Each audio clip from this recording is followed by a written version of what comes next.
Here's a sample meal of what my 7-month-old black lab puppy Pepper is having for dinner. So we have a mixture of muscle meats, secreting organs, muscular organs, raw meaty bones, plant matter, and some supplements.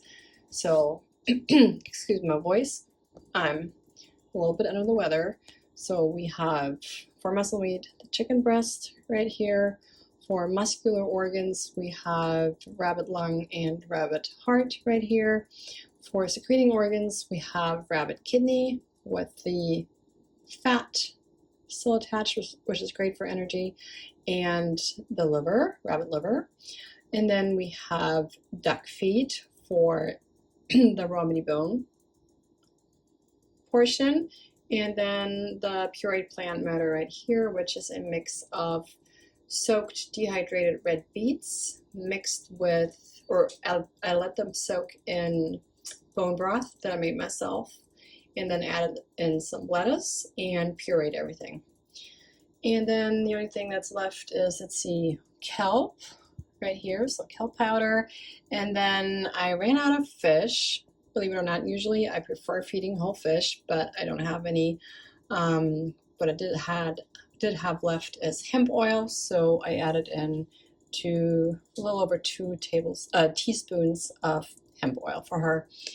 And that is her balanced dinner that she's about to eat. Okay, puppies, you can eat. Okay. What does she start with? Chicken breast.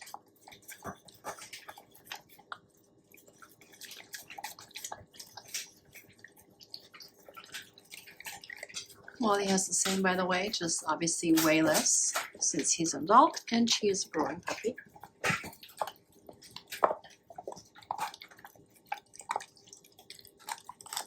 And that's her slow feeder bowl by Feedoo, by the way.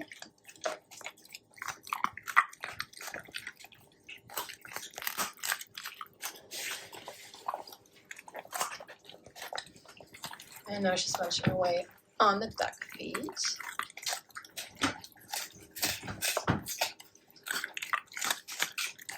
There's lots of glucosamine in these, by the way, so they're great for joint health. Wally's doing the same. Glucosamine and chondroitin is in there. And obviously bone and some meat too. About 60% bone, 40% meat.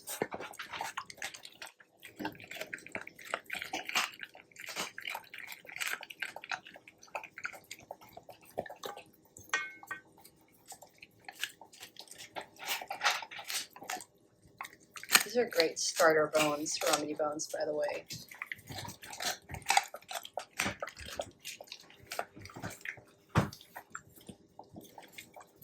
Of course, you can also feed chicken feet,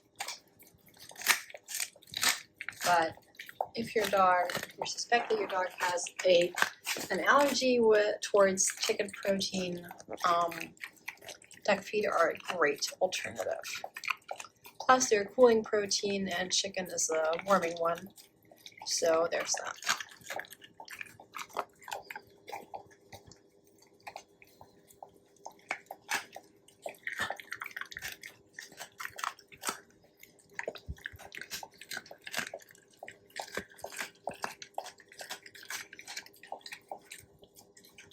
I love hearing that nice, satisfying crunching sound. And that was a burp.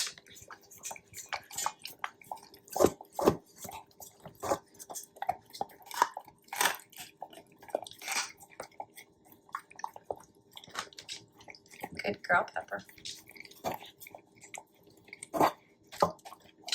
Yum, yum. And I did teach her to accept my hand in the bowl, which is super important when you're raising a puppy. There you